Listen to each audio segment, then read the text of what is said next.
नुमा भौतिक सुख के लिए अगर व्यक्ति इतना सेक्रीफाइस कर सकता है, इतना मेहनत कर सकता है, इतना कुछ जो है तपस्या उठा सकता है, तो फिर वास्तविक जो है दिव्य आनंद में भंडार जो सुख का है, उसके लिए वो कितना प्रयास कर सकता है, लेकिन क्यों नहीं करता है? क्यों? क्योंकि उसको ज्ञान नहीं है, उसको पता ही नहीं है, वो विश्वास ही नहीं कर पाता कि हाँ इस भौतिक जगत के अलावा भी कोई सुख है। उसको विश्वास नहीं होता, वो रंच मात्र उसको भरोसा ही नहीं मिल पाता, और तिंज भी नहीं पता चल पाता उसको कि ये असीम आनंद मिल सकता है। उसका कारण अज्ञानता है, और वो तब तक नहीं होगा भरोसा जब तक आप सुनेंगे नहीं, जब तक आप शास्त्र अध्ययन भक्तों के संग में करेंगे नहीं, जब तक आप अपने आप को, अपने अस्तित्व को हरि नाम के द्वारा पवित्र करेंगे नहीं, आपको रंच मात्र महसूस ही नहीं होगा कि आगे कुछ सुख होता है। तो हमारा समस्या क्या है कि हम केवल भौतिक सुख का थोड़ा आनंद लिए हैं, और वो मार्केट में जाके कभी कभी थोड़ा थोड़ा देख के आते हैं कि हाँ मजा आता है, थोड़ा देख चकाचौंध देख के अच्छा लगता है, बस वही। हाँ, या कुछ चाट पकौड़ी खा के थोड़ा ठीक लगता है, बेस का तो खा खा के उठ गए हैं। थोड़ा बेस में तो कुछ चाय वाय देते नहीं, चलो बाहर जाके कॉफी ही पी के आते हैं, थोड़ा सा टेस्ट लिए हुए बस, और उसके पीछे अपना पूरा जीवन बर्बाद करने के लिए तैयार है। थोड़ा सा स्त्री सुख का उनको भान है, उसके लिए पूरा जिंदगी बर्बाद करने के लिए तैयार है, पूरा समय एग्जाम परीक्षा सब पर दांव पे लगाने के लिए तैयार है। क्यों? हल्का सा उनको अनुभव है कि थोड़ा कुछ बूंद तो मिलेगा, अरे ये गार्बेज सुख में है, इतना समय बर्बाद कर रहे हम।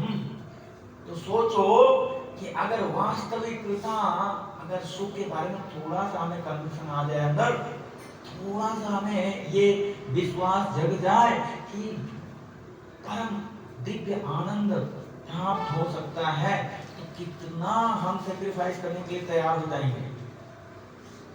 अच्छा, आध्यात्मिक आनंद अनुभव क्यों नहीं होता? क्योंकि हमारे ऊपर आवरण है भौतिकता का, अज्ञानता का।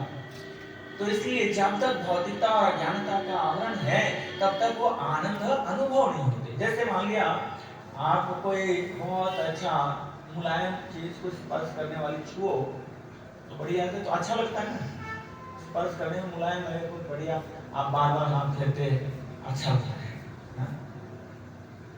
लेकिन आपको ग्लव्स पहना दिया गया तो उसका अनुभव होगा, और थोड़ा बहुत हिंट मिल सकता है कि हाँ सॉफ्ट है कि हार्ड है कि क्या है, लेकिन आपको वो एक्सपीरियंस नहीं होगा कि उस अच्छा नहीं लगेगा, क्योंकि आपका हाथ में कवरिंग है, इसलिए एक्चुअल में आपको आनंद नहीं मिलेगा, उस वस्तु का वो जो गुण है वो नहीं मिलेगा।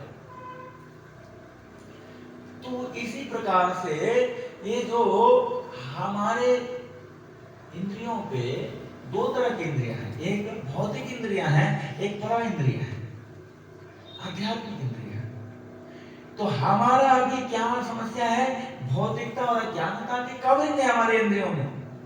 तो इसलिए इस भौतिक जगत या आध्यात्मिक विषय वस्तु को जब हम आनंद उठाना चाहते हैं, चाहे भौतिक विषय वस्तु को कोई भी आनंद उठाना चाहते हैं, हम वो वास्तविक आनंद ले नहीं पाते, परेशान हो जाते हैं, उब जाते हैं भौतिक चीजों में भी, हमें आनंद नहीं होता, थोड़ा बहुत हिंट मिलता है आनंद का, दैट्स ऑल।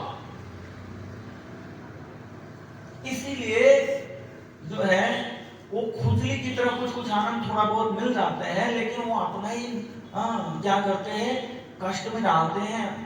खुजली हो जाता है तो क्या होता है, अच्छा लगता है खुजलाने में, और पता है कि नुकसानदायक है, उससे और बढ़ेगा, खून भी निकल रहा है, दर्द भी हो रहा है मीठा मीठा, जलन भी हो रही है, लेकिन थोड़ी दूर आप हाथ करोगे खुजली होगा तो रहा भी नहीं जाता, फिर हाथ नहीं जाता। लेकिन अगर उसी खुजली को सहन करके आपने उसमें मरहम पट्टी कर कुछ दवाई लगा दिया, कुछ दिन के बाद खुजली ठीक हो जाएगी। तो खुजली ये आपका आनंद है या रोग है? लेकिन आप बिना खुजली के रहते हैं तो आपको उतना आनंद नहीं मिलता। खुजला के तो अच्छा लगता है ना, तो पूरे शरीर में खुजली हो जाए हैं? क्यों? लेकिन वो खुजला के भी परेशान होता है। इसलिए भौतिकतावादी व्यक्ति इस तरह का रोगी है, इस खुजली के पीछे वो खुजला खुजला के थक हार गया, पूरा शरीर नष्ट कर देगा। हाँ, लेकिन वो सोचता है, वो उसका मतलब ये नहीं कि वो आनंद आ गया उसको, वाह खुजली करके मेरे बड़ा आनंद आता है, वाह भगवान मेरे पूरे शरीर में खुजली कर दिया, तो एक ही जगह किया। ऐसे नहीं होता। इसी तरह भौतिक जगत में जो भी हमारे प्रलोभन है, जो भी आकर्षण है, जिसके कारण हम लोग आध्यात्मिक प्रैक्टिसेस को हम निग्लेक्ट कर देते हैं, वो आपका रोग है, उसको इलाज करना है। और ये सेंटर उस इलाज के लिए है, ठीक है। और अगर